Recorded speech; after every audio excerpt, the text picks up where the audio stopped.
Hello students, कैसे हैं आप सब। फिजिक्स की बात में आप सभी का हार्दिक स्वागत। मैं हूं दिनेश शर्मा। आज हम alternating current for class 12th में एक नया टॉपिक लेने जा रहे हैं। The topic is series LCR AC circuit. आपको नाम से लग रहा है कि एक तो एसी सर्किट है जिसमें सीरीज में कनेक्टेड हैं एल, सी और आर, इंडक्टर, कैपेसिटर और रजिस्टर। और जब ये सर्किट बनेगा, जब हम इसको एसी सोर्स के साथ लिंक करेंगे, जोड़ेंगे, तो वहां पे वोल्टेज में और करंट में क्या फेज रिलेशन होगा और वहां पे करंट के फ्लो को कितना ऑपोजिशन मिलेगा उसकी बात भी की जाएगी। लेकिन आज की चर्चा की शुरुआत करेंगे हम आर एल सर्किट से, जो कि एलसीआर का ही एक स्पेशल केस है जहां पर सी मिसिंग है। This is R L series AC circuit, right. तो तीन बातें करेंगे आज। पहले बात हम करेंगे आर एल की, फिर हम बात करेंगे सी आर की या आर सी की, और फिर फाइनली हम बात करेंगे एलसीआर की। तो शुरुआत करते हैं आरएल सर्किट से। सीरीज आरएल सर्किट में हमारे पास एक रजिस्टर है जिसका रेजिस्टेंस है आर, हमारे पास एक इंडक्टर है जिसका इंडक्टेंस है एल, और हमने इन आर और एल कंपोनेंट को एक एसी वोल्टेज के सोर्स से कनेक्ट कर दिया such that both are in series. यदि ये सीरीज में है तो जितना करंट यहां से किसी टाइम पे पास कर रहा है ना, किसी टाइम पे, क्योंकि एसी है ना ये, तो करंट तो वेरी कर रहा है, तो किसी टाइम पे जितना करंट यहां से पास कर रहा है उस टाइम पे उतना ही करंट यहां से पास कर रहा है, और दोनों में करंट का डायरेक्शन भी सेम होगा। तो let us say that E is equal to E naught sin of omega t is the applied AC voltage at any instant. VR is the potential difference across this resistor and VL is the potential difference across this inductor. तो VR और VL are the instantaneous values of VR and VL across R and L respectively. बात करते हैं phasors की, क्योंकि हम इस question को जब सॉल्व करना चाहते हैं फेजर्स के साथ लिंक करके, तो करंट का तो डायरेक्शन हम इसी लाइन के अक्रॉस, इस सर्किट के एलिमेंट के अक्रॉस ले सकते हैं। सो this is the direction of current, right. ये करंट फेजर शो हो रहा है, एग्री। और यहां पर भी इस वाले पार्ट में भी करंट का फेजर इसी तरफ को होगा। बात करते हैं वोल्टेज की। अब वी आर का डायरेक्शन क्या होगा। हमने पढ़ा था कि यदि सर्किट हमारा प्योरली रेजिस्टिव सर्किट हो तो वहां पर जो डायरेक्शन वी आर का होता है सेम वही डायरेक्शन आई का होता है। Both are in phase. हमने क्या कहा था कि करंट फेजर और वोल्टेज फेजर इन फेज होते हैं, and if this is the amplitude of the current and this is the amplitude of voltage, तो इन दोनों का ही डायरेक्शन सेम होगा, they are in phase. So phi is equal to 0 degree between them. Phi यहां पे क्या होगा, phi is the angle, phi is angle between voltage phasor and current phasor. Voltage and current, they are scalars, but to represent them using the rotating vectors, हम इनको vector लगा रहे हैं। So these are not voltage और this is current, this is voltage phasor and this is current phasor। तो जब भी V के ऊपर एक एरो लग रहा है, that means this is voltage phasor and this is current phasor। Is it clear? Simple V और I लिखे तो ये वोल्टेज इंस्टेंटेनियस वोल्टेज है और I is the instantaneous current। Okay, तो फाई एंगल है और इन दोनों के बीच में फाई का वैल्यू 0 है। तो यहां पर वी आर का डायरेक्शन भी यही होना चाहिए, एग्री। ये वोल्टेज के फेजर का डायरेक्शन हो गया। This is the direction of voltage phasor, this is current phasor. मैंने करंट का फेजर का लेंथ थोड़ा कम रखा और वोल्टेज के फेजर का लेंथ थोड़ा सा ज्यादा रखा, क्योंकि ओम लॉ से आप जानते हैं कि V is equal to I R. So magnitude of the voltage is always more than that of current. बात करते हैं इंडक्टर के अक्रॉस VL का डायरेक्शन कहां पे होगा। हम जानते हैं प्योरली इंडक्टिव सर्किट में, this was all regarding purely resistive circuit. यदि हम प्योरली इंडक्टिव सर्किट की बात करें, जो पिछले लेक्चर में कवर किया था, उसमें हमने कहा था voltage leads by an angle 90 degree pi by 2। VL leads the current, VL leads the current, the voltage Leeds the current by what angle, this is pi by 2। तो यहां पर वोल्टेज को लीड करवाना है तो वोल्टेज अहेड होगी, तो voltage का थोड़ा सा फेजर लंबा आएगा, करंट का थोड़ा फेजर छोटा कर लीजिए। दिस इज अवर VL, और VL फेजर जो होगा, इसका जो एंगल है ना, this angle is pi by 2। तो यहां पे वोल्टेज लीड कर रही है, यहां पे दे आर इन फेज और यहां पे वोल्टेज लीड कर रही है, आपको यहीं से पता लग रहा है। So what are the values of VR and VL। So if I is the current, let I is the current through the circuit, and if we write what is the value of VR and what is the value of VL, साथ में R और L कहना बहुत ही जरूरी है, क्योंकि कौन सा वोल्टेज रजिस्टर के अक्रॉस है उसको VR कहा जा रहा है और कौन सा वोल्टेज इंडक्टर के अक्रॉस है उसको VL कहा जा रहा है। तो VR कितना होगा? From Ohm's law we know V is equal to IR, तो V is equal to I if I is the current at any time and R is the resistance of this resistor. तो ये हो गया हमारा एक equation. और यहां पे आते हैं तो what is VL, again current is I, और इंडक्टर के across what is the inductive reactance, वो XL हुआ। So VL is equal to IXL।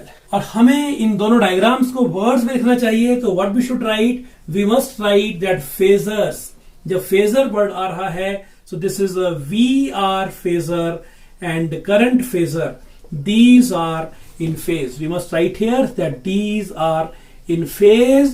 That means phi is equal to 0 between these two.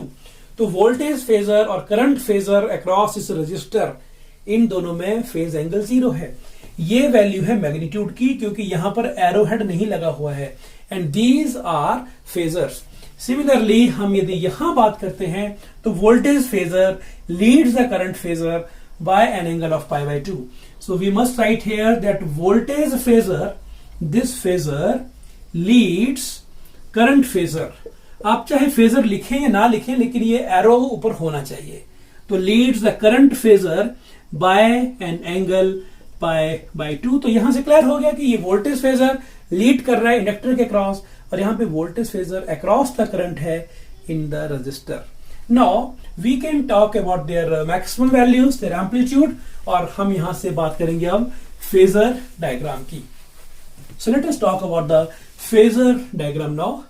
So in phasor diagram हमें पता है क्या होते हैं फेजर। आपको याद था कि हमने ये कहा था कि हमारे पास दो वेक्टर्स थे, these are rotating vectors। ये उस वेक्टर का है amplitude, this is a voltage amplitude and this is the current amplitude.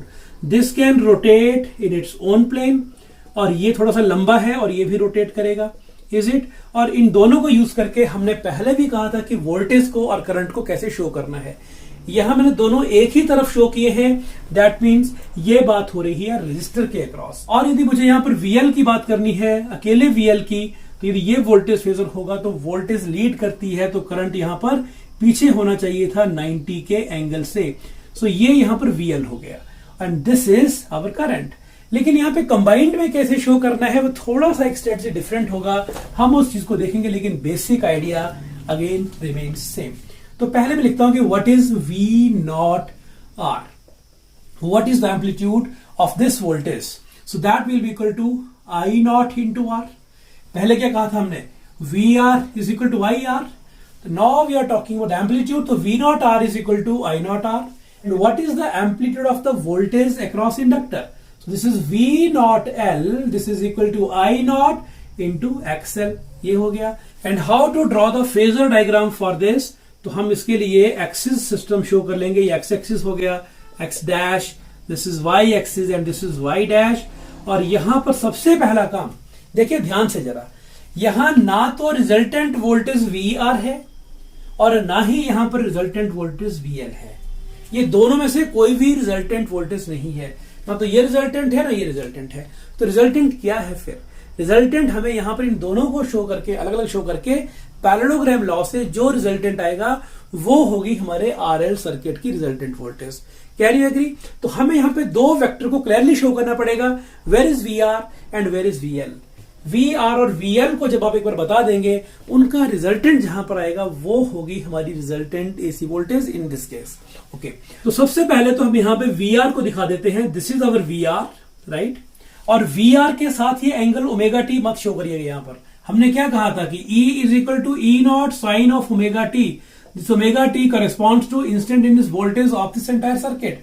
अकेला रेजिस्टिव सर्किट होता तो इसको ओमेगा टी लिखते, लेकिन क्योंकि ये प्योरली रेजिस्टिव सर्किट नहीं है, ये RL सर्किट है, तो ये ओमेगा टी नहीं है। Okay, next thing is where is current, तो करंट भी इसी लाइन के अक्रॉस शो किया जाएगा, ये करंट फेजर हो गया।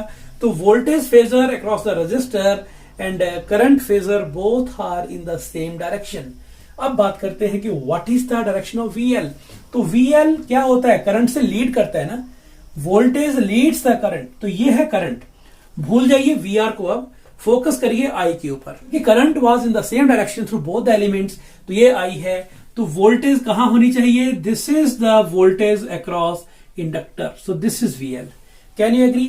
ये हुआ वी आर और ये हुआ वीएल, और डायरेक्शन कैसे आए फिर देख लीजिए, वी आर के अक्रॉस ही आई था, तो वोल्टेज फेजर और current phasor across the register were in the same direction, और करंट को माना रेफरेंस फिर, और करंट के रेफरेंस में हमने वीएल निकाल दिया, and that should be at an angle of 90 degree ahead, तो पाई बाई 2 एंगल से वीएल आगे है। And now we are having two voltages, एक वीएल है और एक वीआर है, तो हम इस पैरेललोग्राम को कंप्लीट करेंगे, और इस पैरेललोग्राम का resultant will be our final voltage, final resultant voltage, so this voltage is our E, और ये जो एंगल बनेगा this angle should be omega T, is it? तो जो फाइनल वोल्टेज बनेगी उसका एंगल ओमेगा टी होगा। दूसरी बात, जो फाइनल वोल्टेज बनेगी उसका और जो करंट है फाइनल, करंट तो जहां था वहीं फाइनल है, लेकिन this is a resultant voltage, इन दोनों के जो बीच का एंगल होता है इसी को फाई कहते थे, याद करें। What was phi? Phi was the angle between current and voltage. Final E और फाइनल आई जहां भी होंगे उनके बीच के एंगल को फाई कहा जाएगा। This is the resultant voltage ई, इसका जो एंगल बना विद एक्स एक्सिस उसको ओमेगा टी कहा, और बीच में कहीं करंट था, इन दोनों के बीच के एंगल को हमने फाई कहा। तो ये कितना रह गया बताएंगे? करंट का एंगल कितना हुआ? What is the angle of current? What is the phase of current with reference to x axis? तो ये सारा था ओमेगा टी, माइनस हो गया phi, so this should be omega t minus phi. यहां पर जो करंट है उसका इक्वेशन क्या हो गया? Current is I naught sine of omega t minus phi. Can you agree? Angle which the current phasor makes with X axis is omega t minus phi, तो ये हुआ एंगल करंट का, और वोल्टेज का angle पता है आपको, this was E not sine of omega T. तो बताइए यहां पर कौन लीड कर रहा है और कौन लैग कर रहा है? वोल्टेज इज लीडिंग, और करंट यहां पे पीछे है वोल्टेज से, and angle between these two is phi. तो हम यहां से कह सकते हैं कि आरएल सर्किट में वोल्टेज लीड्स, दैट मीन ये इंडक्टिव बिहेवियर को शो कर रहा है। तो आर के अक्रॉस तो दोनों ही करंट और वोल्टेज सेम डायरेक्शन में होते थे, एल था यहां पर, तो जाहिर सी बात थी कि हमारी उम्मीद भी यही थी कि ये इंडक्टिव बिहेवियर को शो करे, और इसने किया। So now the values of VR and VL are known, so we can find what is the magnitude of E. So this can be done with the help of parallelogram law of vector addition. तो using this law हम क्या कह सकते हैं कि E phasor is equal to VR phasor plus VL phasor। ध्यान दें vectors है ये, मैं इसको O कहता हूं, this is A, this is B and this is C। तो क्या मुझे ऐसा कहना चाहिए कि OC vector should be equal to OA vector plus OB vector? ध्यान रहे मुझे वेक्टर साइन लगाने पड़ेंगे। यदि मैं ऐसा लिख दूं कि OC is equal to OA plus OB, क्या सही बात है ये? तो गलत बात हो जाएगी ये। तो दैट मीन्स यदि मैं सीधा लिखूं यहां पर कि E is equal to VR plus VL, तो ये भी गलत हो जाएगा। सीधा E is equal to VR plus VL, not possible. हाँ, E phasor is equal to VR phasor and VL phasor, तो चाहे आप इसको इंस्टेंटेनियस वैल्यू से करिए, चाहे इसको आप पीक वैल्यू से करिए। मैं यहां पर पीक वैल्यू के साथ कर रहा हूं with amplitude. This is E naught phasor, इसका E naught what is amplitude, so this is V naught of R and this is V naught of L. तो यहां पर what is the value of E naught? आप जानते हैं दो vectors हैं यहां पर, this is V R phasor, this is V L phasor, दोनों के बीच में एंगल 90 डिग्री का है। This is V R, this is V L, angle 90। तो फॉर्मूला क्या था? A square plus B square root, this is the formula for resultant. आप जानते हैं इस बात को। तो ये हुआ वी नॉट आर का square plus V naught L, इसका भी स्क्वायर और इसका स्क्वायर रूट। तो ये हुआ फेजर का magnitude, that mean this is our voltage amplitude. तो कितना हो जाएगा ये? I naught R whole square plus this is I naught XL whole square and this is the square root. तो यहां पर मैं आई नॉट स्क्वायर कॉमन ले लेता हूं, so this is R square plus X L square and whole square root. So this is our value of E naught, I naught, because the square and square root get cancelled, and square root of this is R square plus XL square. So this is the magnitude of the peak voltage, which is resultant voltage in case of series RL AC circuit. और यदि आपने peak values की बात नहीं करनी है, आपने यहाँ पर इंस्टेंटेनियस वैल्यू से ही इसको सॉल्व करना है, कोई दिक्कत नहीं है, सॉल्व करिए। तो यहाँ पर नॉट नहीं आएगा, बाकी same result will be there that E will be equal to I and this is R square plus X L square and it's square root, right. तो ऐसा हो सकता है, कोई दिक्कत नहीं है। तो what is the value of peak current here from this relation? What is I not? I not is equal to E not divided by R square plus X L square and this is the square root. So if I compare this equation with the standard equation of E is equal to V by R, so this factor, this denominator plays the same role as that of the resistance. So what should be its name? जब अकेला R था हमने उसको नाम दिया था resistance. जब XL या XC हो गए हमने इसको नाम दिया reactance. कौन सा reactance? हमने कहा ये inductive reactance, ये capacitive reactance. इसको नाम दिया था रेजिस्टेंस, राइट। तो ये सिर्फ एक कन्वेंशंस हैं, कुछ डिफरेंट नाम दिए गए हैं। And when it is combination like this is R L, तो आर एल कॉम्बिनेशन में रजिस्टर के अक्रॉस तो करंट वोल्टेज सेम ही डायरेक्शन में है, एल यहां पर अलग से हो रहा है, तो इसका नाम होगा inductive. And what is the name given when two elements are combining together? So this is called impede. Word होता है ना इम्पीड, टू इम्पीड मतलब रोकना, एंड दिस इज इम्पीडेंस। तो इम्पीडेंस, तो इसका नाम हो गया इम्पीडेंस। तो दिस इज इंडक्टिव इम्पीडेंस, तो इसका नाम होगा इंडक्टिव इम्पीडेंस। तो इसका सिंबल होगा Z, सिंबल फॉर इम्पीडेंस, और इंडक्टिव है तो यहां पर L लिखेंगे। कैपेसिटिव होगा तो उसको हम Z के साथ C लिख देंगे, और जब कुछ नहीं लिखा होगा ओनली Z होगा तो ये LCR में यूज हो जाएगा। तो LCR में इम्पीडेंस का नाम Z, कैपेसिटिव में इम्पीडेंस ZC, और इंडक्टिव में इम्पीडेंस इज ZL, इसका नाम हो गया inductive impedance. So I should write this is I not is equal to E not divided by ZL। So what is ZL here? तो ZL कहें या ZL कहें, ZL और ZL that is equal to what? This value. So this is R square plus XL square and square root, right. So this is the value of inductive impedance. And we can write another relation for this also. We know what is XL. XL is equal to omega L. So Z is equal to R square plus XL square mean this is omega square L square and this is square root. So this is the value of Z and this is ZL, inductive impedance. And what is the phase angle between the resultant voltage and current? So phase angle that is phi between resultant voltage कौन है यहां पर? E, right, and current. तो diagram फिर से बनाते हैं।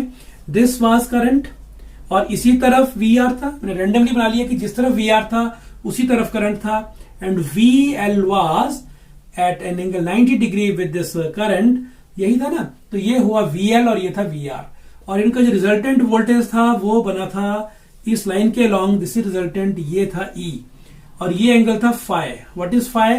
Phi is the angle between resultant voltage and current. बाकी सारा भूल जाओ, फोकस करो सिर्फ दो चीजों के ऊपर, what is resultant voltage E and what is current. इनके बीच का एंगल फाई है। हाँ, ये था हमारे पास VR, तो ये लेंथ जो हुआ ये लेंथ VR हो गया, this length is VR, right. और ये लेंथ थी हमारे पास VL, तो दिस लेंथ इज VL। तो यहां से फाई निकालना आसान काम हुआ कि नहीं? What is tangent of phi? So tangent of phi is VL by VR, VL by VR. And what is cos of phi from here? So cos of phi will be VR divided by E. This is VR divided by E. And if we solve, what is VL? This is I into XL divided by this is I into R. I gets cancelled. This is XL by R, or this is omega L divided by R. So this is tangent of phi. So if we want to find phi, so phi is tangent inverse. And this is XL by R or omega L by R. And what cos phi? So cos phi is equal to what is VR? This is I into R. And what is E? E mean this is I into resistance mean यहाँ पे impedance हुआ वो, तो कौन सा impedance हुआ? This is ZL, right? तो I gets cancelled. तो cos phi is equal to R by ZL, or you can write cos phi is equal to R. And what is ZL? अभी किए थे R square plus XL square and square root. So this is the value of cos phi. तो RL circuit के बाद अब हम बात करेंगे आरसी सर्किट की। What is RC series AC circuit, और वहां पर ये सब कुछ जो हमने अभी किया वो कैसे कैसे होगा, अब उसकी बात की जाएगी। Everything will have the same pattern, same manner, सिर्फ यहाँ पे कैपेसिटर है, वहां पर इंडक्टर था, इतना फर्क पड़ेगा। सबसे पहले हम एक आरसी सर्किट रियलाइज करते हैं। So we are having one R and there is one capacitor which is connected with some AC voltage source. तो ये एसी सोर्स हो गया, और मान लेते हैं कि applied EMF is equal to E not sine of omega T. तो at some instant current I is flowing through circuit. तो क्योंकि ये सीरीज सर्किट है इसलिए करंट का डायरेक्शन यदि यहां पर इस तरफ लेते हैं तो यहां पर भी करंट का फेजर का डायरेक्शन यही होगा। So this is the direction of current phasor here and this is current phasor across R, right. Now across R voltage का फेजर भी सेम डायरेक्शन में होता है, आप जानते हैं इस बात को। तो ये हो गया वी आर का डायरेक्शन, और कैपेसिटर में करंट लीड्स, तो करंट यहां पे लीड करेगा और वोल्टेज यहां पे लैग करेगी by an angle of pi by 2। तो this is our VC phasor, और ये हुआ करंट फेजर। तो कैपेसिटर के अक्रॉस वीसी लैग कर रहा है करंट के कंपैरिजन में, और यहां पे current and voltage both are having the same direction. हम फिर से वही से बात शुरू करेंगे कि let E is equal to E not sine of omega T is the applied voltage, and let VR is the potential difference across the resistor at any time, and at that time VC is the potential difference across this capacitor. So VR कितना होगा, current तो I है, दोनों में से current I ले रहे हैं हम, so I into R and this is I into XC। आप जानते हैं इस बात को। और यदि आप पीक वैल्यूज की बात करते हैं, these are value of the instantaneous voltages, और पीक वोल्टेज की बात करें तो V not R will be equal to I naught R, right? And here V naught C will be equal to I naught, and this is XC. So these are the values of the amplitude across both these elements. तो बात करते हैं phasors की। पहले हम इन दोनों बातों को लिख लेते हैं वर्ड्स में, वही पैटर्न सारा।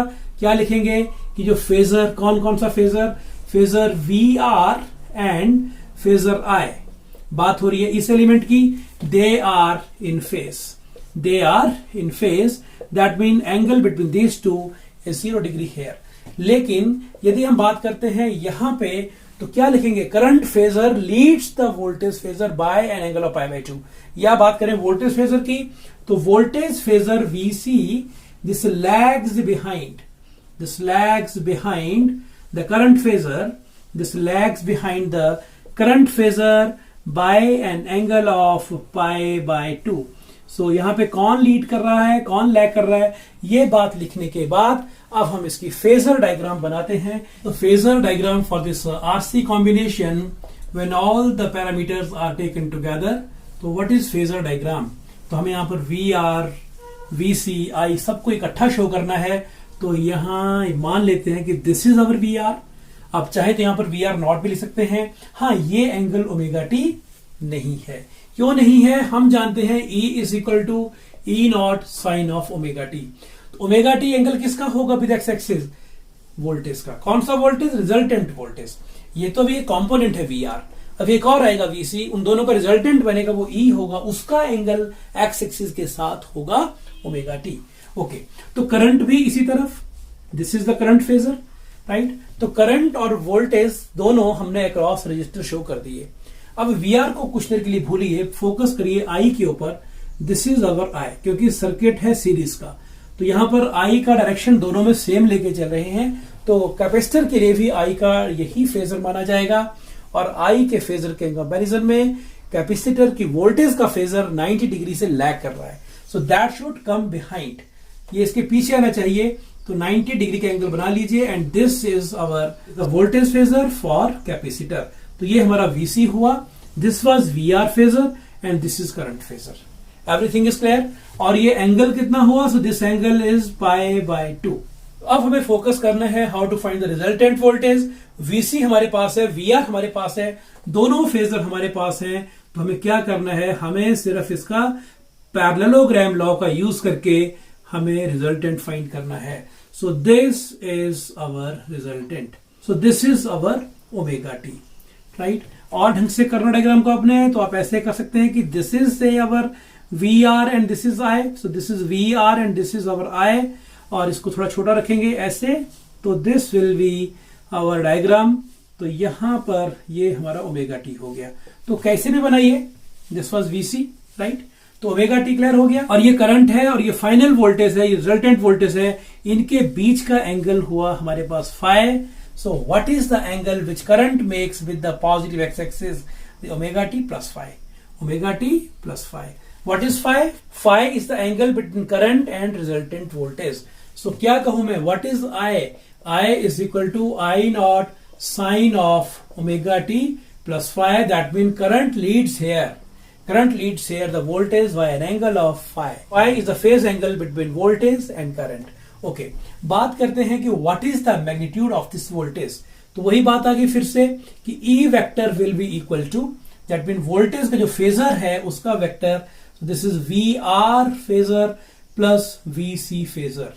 राइट, या फिर यहां वही बात, यहां O कह लें, यहां A कह लें, यहां B और यहां C कह लें, लिख लें कि OC vector resultant vector that is equal to first vector is OB vector plus OA vector, OB vector plus OA vector.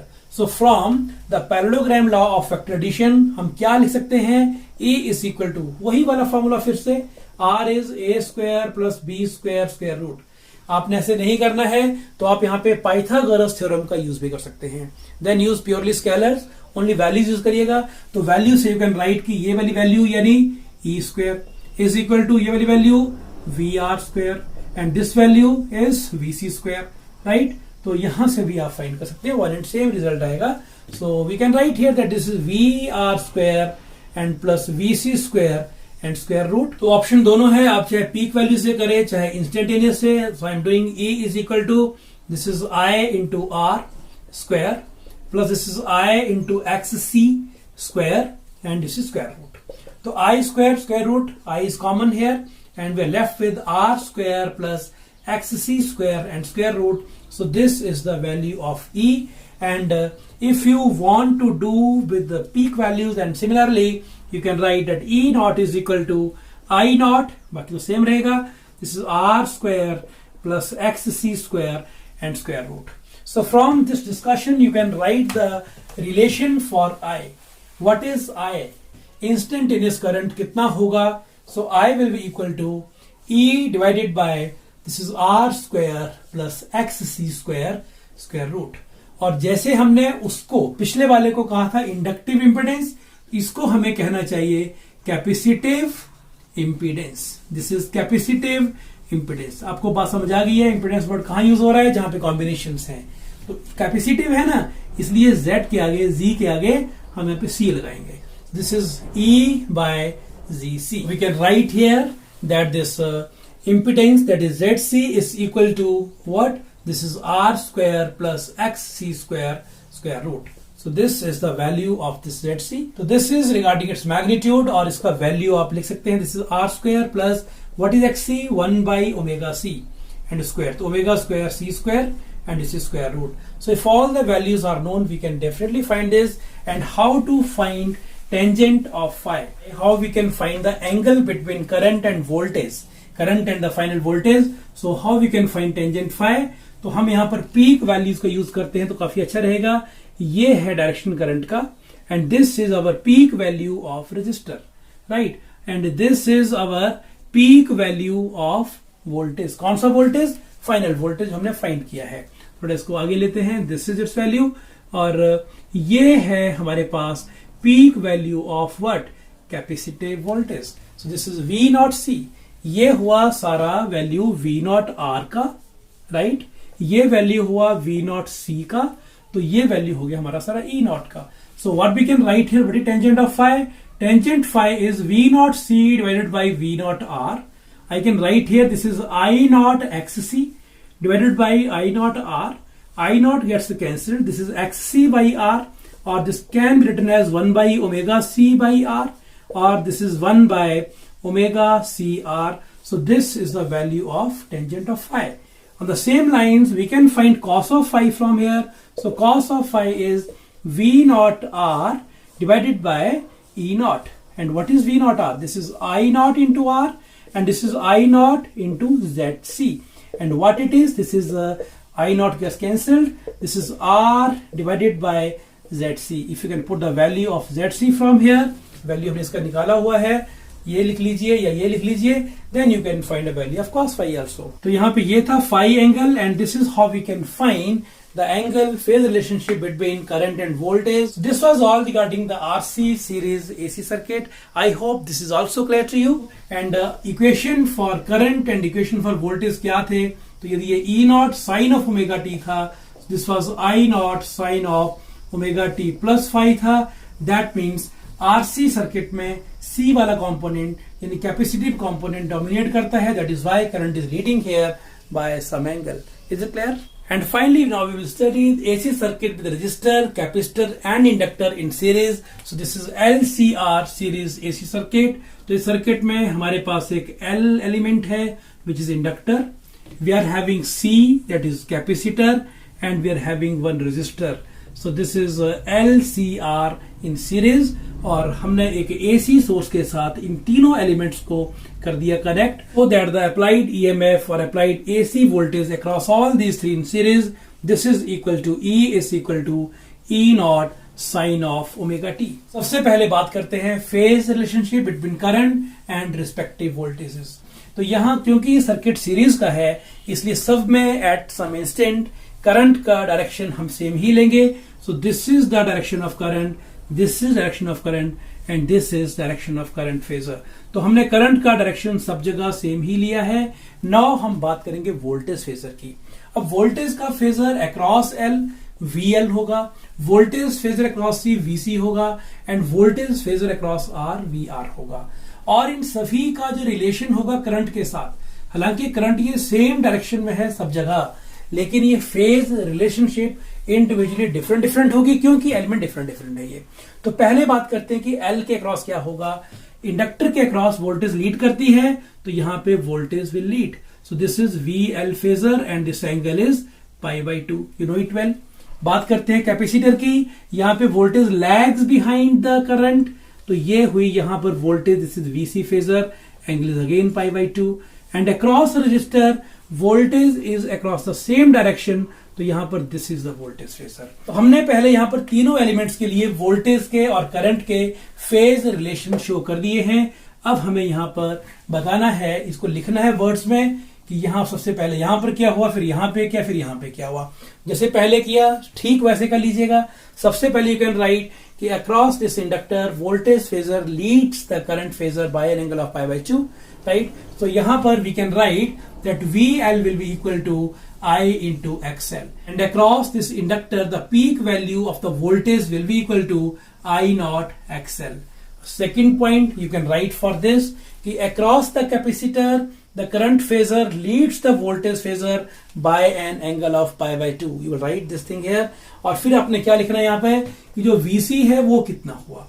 तो VC is equal to IXC, आप जानते हैं इस बात को. And what is V naught C? The peak value of the capacitor voltage that should be equal to I naught into XC. So these are two relation and third relation here will be for R. आप यहाँ फिर से लिखेंगे कि across R voltage phasor and current phasor both are in the same direction. So we should write here that VR is equal to IR and whatever the peak value of the voltage across R, so V naught R will be equal to I naught into R.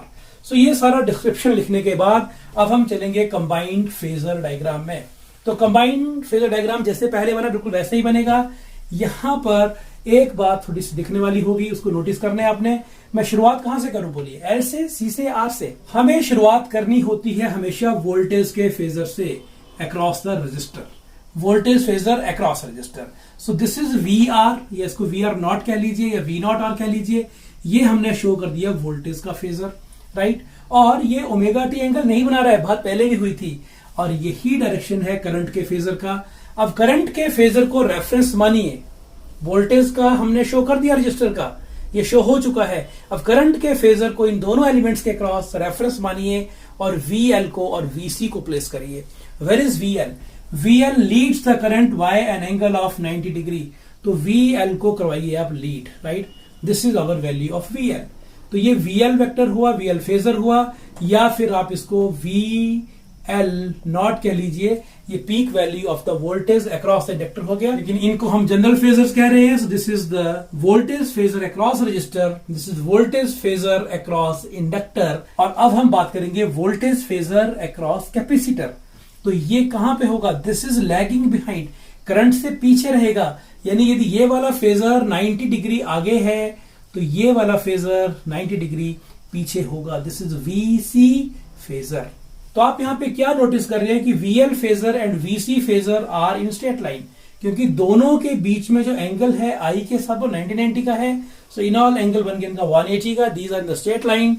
तो यहां इन दोनों का जो resultant voltage होगा that will be the vector sum. तो vector sum of VL plus VC, इनका vector sum ऐसे लिखते हैं ना. तो इन दोनों का वेक्टर सम कितना होगा? और वेक्टर साइन नहीं लगाएंगे आप तो फिर देखिए बड़ा कौन. तो VL बड़ा है और ये छोटा है तो VL माइनस VC आएगा इसका रिजल्टेंट जहां भी आएगा. और यदि VC बड़ा है, मान लीजिए ये फेजर बड़ा है और VL वाला फेजर छोटा है, तो थोड़ा सा ये वाला पार्ट बच जाएगा. This is VC minus VL. In that case it is VC minus VL, लेकिन यहाँ पे फेजर साइन नहीं लगा रखा हमने. ठीक है, तो आप फेजर के बिना करेंगे तो माइनस साइन पुट करेंगे और फेजर के साथ तो यहां पर प्लस लिखेंगे, लेकिन वो वेक्टर्स में आएगा. मैग्नीट्यूड में आपको माइनस ही शो करना पड़ेगा, वहां पर एग्जैक्टली वैल्यू शो होगी. तो आगे चलें. यहां पर लेट मी से this is the final value and this is our VL minus VC. Clear हो गया? दो वेक्टर बने हमारे पास. कौन कौन से? VR वेक्टर ये हुआ, this is VR phasor, and this phasor is now VL phasor minus VC phasor. ये सारी लेंथ थी 10 यूनिट्स और ये लेंथ थी मान लीजिए 4 यूनिट्स. तो नेट कितनी रह गई? Net will be 6 units along this side. तो that is why I am writing VL minus VC. तो अब मुझे फोकस करना है सिर्फ दो ही फेजर्स के ऊपर. This is VR phasor and this is our VL minus VC phasor in the first case. तो मैंने यहां पे फर्स्ट केस में ये माना है कि VL is more than VC. Is it? तो VL इज मोर, तो ये ऊपर की तरफ को वेक्टर का रिजल्टेंट दिख रहा है, और VC मोर होता तो नीचे की तरफ दिखता. हम कोई भी एक करेंगे, बाद में सिमिलरली लिख के दूसरे के लिए भी कर देंगे. तो यहां पे रिजल्टेंट कितना हो गया? फिर से वही बात, दिस इज द रिजल्टेंट. तो यहां कंप्लीट कर डायग्राम में, this is our resultant now. Is it? तो ये है हमारे पास E फेजर और ये फाइनल फेजर है, ये इक्विवेलेंट वोल्टेज है, ये रिजल्टेंट वोल्टेज है, और हम इसी के एंगल को ओमेगा टी कहेंगे. राइट? और हमारे पास करंट का फेजर ये है और ये फाइनल वोल्टेज का फेजर है. करंट का फेजर ये है VR के क्रॉस और ये है फाइनल वोल्टेज का फेजर. इनके बीच का एंगल हुआ हमारे पास फाई. ये सारा ओमेगा टी था, ये फाई था, तो ये एंगल बच गया ओमेगा टी माइनस फाई. यानी हमारे पास जो करंट है उसका एंगल पॉजिटिव एक्स एक्सिस के साथ ओमेगा टी माइनस फाई बन रहा है. E का एंगल बना था E not sine of omega t. This angle was omega t. And current के लिए एंगल है I not sine of omega t minus phi. साफ दिख रहा है कि यहां पर वोल्टेज लीड कर रही है, और वोल्टेज लीड क्यों ना करे? क्योंकि VL was more than VC. And how to find the magnitude of this voltage phasor, this resultant voltage? So as we know that voltage phasor, इसका जो resultant होगा that will be equal to this plus this. आप जानते हैं इस बात को. This is VR phasor plus this is VL minus VC. This is the resultant, right? हमने यहाँ पर phasor साइन लगा रखे हैं. हम यहाँ पर वेक्टर सम को दिखा रहे हैं. So using parallelogram law of vector addition. Using parallelogram law of vector addition. आप जानते हैं, फिर से मैं आपको रिकॉल करवा दूं, ये वेक्टर ए था और ये वेक्टर बी था, दोनों के बीच एंगल π/2 है. So this is the resultant. R is equal to A square plus B square square root. So यहां पर E will be equal to this square, this is VR square plus this is VL minus VC square and it's square root. हमने ऐसा क्यों किया? Angle 90 था. Angle 90 किसके बीच में? VR और VL माइनस VC. ये वाला एंगल 90 ही है. तो put the values. E comes out to be, this is IR square and this is I into XL minus I into XC whole square, and this is whole square root. I square root, I comes outside and we are left with, this is R square and this is XL minus XC whole square. XL minus XC whole square and we should write like this, और ये हो गया इसका square root. आप चाहें तो इसको सीधा भी ऐसे लिख सकते हैं। So this is the magnitude of E, and what is I here? So I is written as E divided by this is R square plus XL minus XC। पिछले क्वेश्चन में ओनली XL या only XC था, और यहां पर XL minus XC है। So XL minus XC square and its square root. So this is the value of current, and this denominator here plays the same role as that of the resistance. It was the inductive impedance in the previous case, or the capacitive impedance. So this is now called impedance. This is impedance. So I should write E is equal to E divided by Z. So Z is impedance. So in series LCR circuit, this opposition is given the name impedance। तो यहां पर अलग से कोई inductive या capacitive कहने की जरूरत नहीं है। So what we can see here, what is Z? Z is equal to R square plus XL minus XC whole square and square root. And if I write like this, Z square is equal to R square plus XL minus XC whole square. So I can define here one more term which is called impedance triangle. Impedance triangle क्या हुआ? Impedance triangle is that triangle which shows all these values of the impedances or resistances. So this is our simple right angle triangle. इसी triangle को हम impedance triangle कहेंगे बाद में। ये है इसका बेस, इसको R कहिए, and this value is XL minus XC.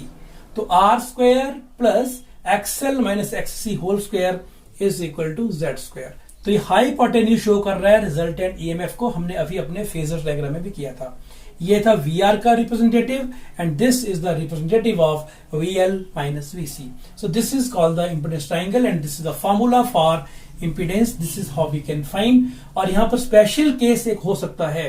Special case क्या होगा कि मान लीजिए कि ऐसा सर्किट है जहां पर XL और XC दोनों ही बराबर हो गए, यानी VL और VC दोनों ही बराबर हो जाएं, तो फेजर कैसा बनेगा? देखिए फेजर डायग्राम में ये VR हो गया, ये करंट हो गया, और VL जितना है उतना ही VC है।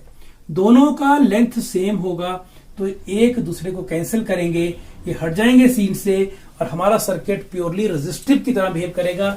और ये भी ऐसा दिखा रहा है।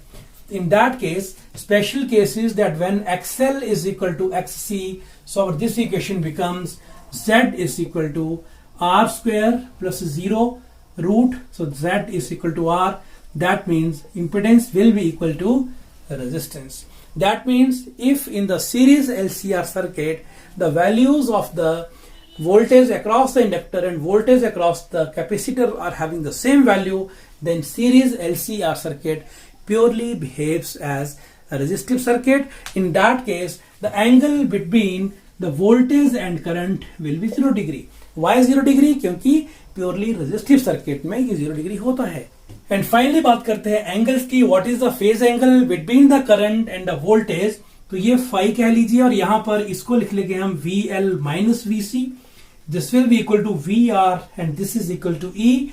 So tangent of phi will be equal to tan phi is this by this. So this is VL minus VC divided by VR. And what is VL? This is I into XL minus I into XC divided by I into R. I taken common, वो cancel हो जाएगा. This is XL minus XC divided by R. So this is the value of tangent of phi. Right? तो tan phi जिसे पहले लिखा था हमने, यहाँ पे क्या लिखा था? XL minus XC. इस आर्म का वैल्यू था ये, और इस साइड का वैल्यू था हमारा R.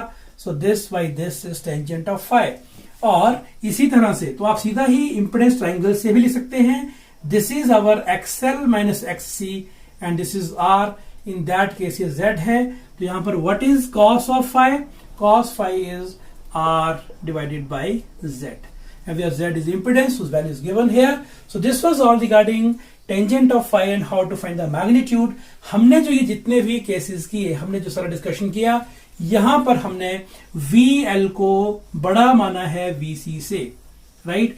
लेकिन in the second case you can write that if VC is more than VL, second case if VC is more than VL, अलग से करने की जरूरत नहीं है। अब similarly all the results will be in the same fashion, only difference will be C पहले आएगा और L बाद में आएगा।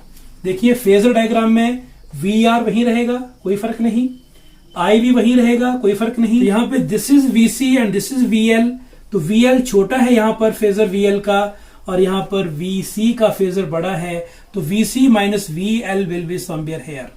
तो जो रिजल्टेंट आएगा ना ये वाला, this will B VC phasor minus VL phasor. तो C पहले आएगा, L बाद में आएगा, सब में C पहले L बाद में। जैसे ये भी C हो जाएगा, ये भी L हो जाएगा, सब जगह ऐसा हो जाएगा, यहां भी C पहले L बाद में। लेकिन जब तक स्पेसिफाई ना किया जाए आप VL को बड़ा मानिए VC से, और यदि कहीं पर स्पेसिफाई किया हो कि VC is more, in that case you'll have to rectify the situation.